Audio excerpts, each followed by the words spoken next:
let's move on with the Talent Summit. And we'll have the opportunity to hear from Inter-American Development Bank President Mauricio Clave-Carone on the power of talent during these pandemic times. So let's go over to him now for his insights. Hi, my name is Mauricio Clave-Carone and I'm the president of the Inter-American Development Bank. Thank you for this opportunity to speak about some of our priorities in this space. At the IDB Group, we're constantly engaging with like-minded partners from around the world with the purpose of improving lives in Latin America and the Caribbean. This year, the global community has come together to tackle some of the greatest challenges humanity has faced in a generation. The pandemic has overturned everything. Every aspect of our life has been drastically transformed by innovation this year, from health and education to ag tech, fintech, and Industry 4.0. The engine behind this revolution is human talent.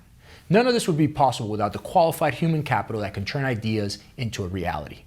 Investing in children, youth, and the workforce through nutrition, healthcare, quality education, jobs, and skills helps develop human capital, and this is key to ending extreme poverty and creating more inclusive societies. For our world to overcome the global pandemic, we must invest massively in our people, in reskilling and upskilling in an inclusive way that will touch all groups of societies in all countries. Let me tell you why it's urgent to invest in human capital in Latin America and the Caribbean, and especially why we need to do it with a gender lens. In Latin America and the Caribbean, more than 25 million jobs have been recently lost. Most of these lost jobs are from people in the informal economy, with no social security, pension, or safety net. But we also lost 3.5 million jobs in the formal economy, 7.7% of the total employment. And these are the types of jobs that are the most difficult to recover after an economic crisis. And unlike in other crises, in this one, women are the most affected. Some economists are even calling it the she-cession or the she-recession because of its disproportionate impact on women. This crisis has three important features that particularly affect the female labor market. First, it increases at-home activities such as full-time caretaking and education, which fall mainly on women. This affects not only the ability for women to participate in the workforce, but also the possibilities of future career advancement. Women with a low education level in particular are spending more time than men on housework and are caring more for others. In Uruguay, for example, the gender gap for unpaid work has jumped from 80% to 110% during the pandemic. Second, the unemployment crisis disproportionately affects different sectors of the economy. Data from Argentina, Brazil, Chile, Colombia, and Mexico indicate that job losses were mostly concentrated in sectors with high female employability, such as services, commerce, and tourism. As a result, women are losing their jobs at a much greater rate than men. The unemployment rate in Latin America and the Caribbean in 2017 was 10.4% for women compared to 7.6% for men. Today, average unemployment among women in the region has soared to 15.2%. Third, social distancing measures led many individuals and companies to opt for teleworking, which depends on ICT technologies. Before the pandemic, there were already significant lags in the use of technologies by women. Before the pandemic, women in the region already had a labor participation rate of only 52.3% compared to 77% for men.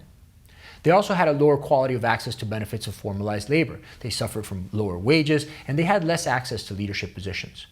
The effects of the pandemics are exacerbating these gender gaps. These are discouraging developments. But I also think the crisis gives us a historic chance to make radical changes that can enable women to become an engine for growth. The key is avoiding the backsliding to the pre-pandemic baseline. Instead, we should see this as a moment to rethink and reconfigure labor markets to reduce the inequalities of the past. At the IDB Group, we're pursuing this opportunity through 4 lines of action. First, we're helping to build a better digital infrastructure. In our region, nearly 250 million people do not have access to broadband, and for those that do, it's expensive and of low quality. This means that millions can't enjoy the benefits of teleworking, telemedicine, financial services, e-learning, or online shopping from the safety of their homes. The IDB is developing an innovative tool that uses data science to locate unmet demand for connectivity. The goal is to help the public sector to design better policies and for the private sector to undertake more efficient, profitable, and high-impact investments. IDB Invest, our private sector lending arm, is co-founding Internet for All, a company to take internet to the remote areas of Peru. And IDB Lab, our innovation laboratory, is investing in startups like Argentina's Satellogic, a global leader in deploying satellite imagery-based solutions in agriculture, forestry, natural disaster response, and energy infrastructure. Second, we're supporting upskilling and reskilling programs at a larger scale. Our particular focus is on training programs that allow women and the unemployed to access job opportunities at high-value sectors. Programs that we support are focused on digital literacy, sector-specific skills, and the green economy, in order to name a few. We think that education platforms that bundle nano degrees, skill certification, and job placement support offer a great opportunity to bring more women to sectors that pay well and that have good career development paths.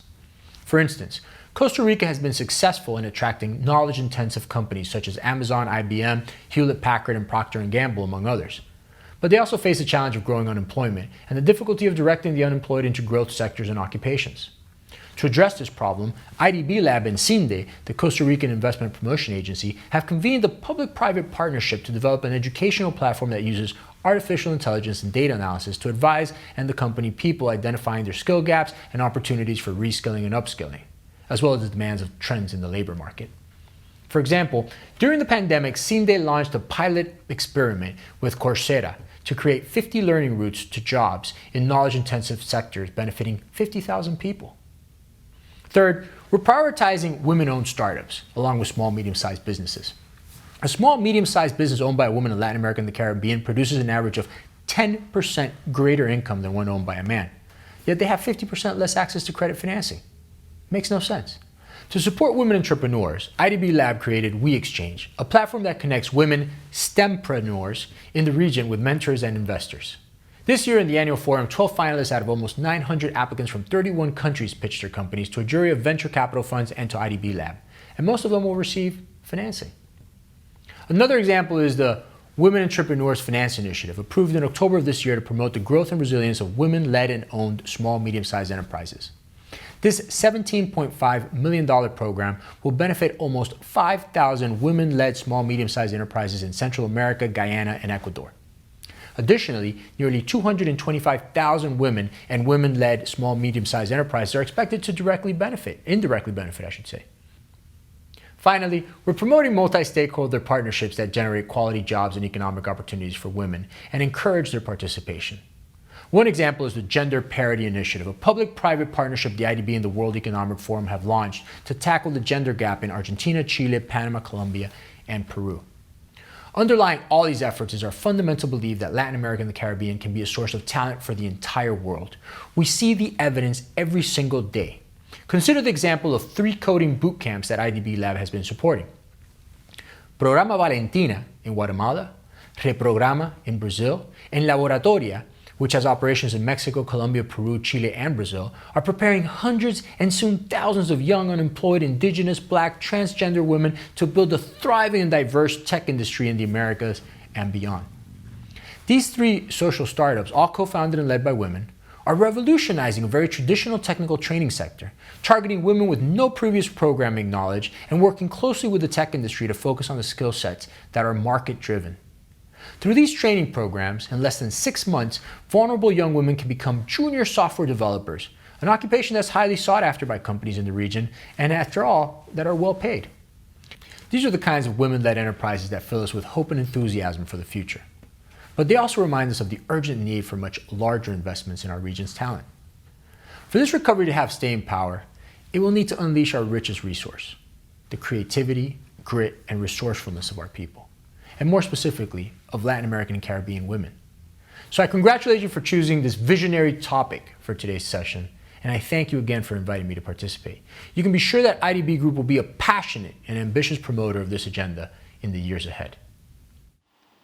Thank you so much for those insights. And yes, it really shows, the passion definitely shows there. That was the president of the Inter-American Development Bank, Mauricio Clave-Carone, talking about, in particular, the power of talent in the COVID-19 era through the gender lens. And he spoke at length there about the sorts of initiatives that will benefit women in particular in the region over there, in terms of upskilling, for example, making sure that AI systems can be leveraged to identify where women in communities lack certain skills and help them get onto courses through various partnerships that enable upskilling and learning of new skills. And since there is a focus on knowledge-based companies there as well, making sure that that education infrastructure is also there.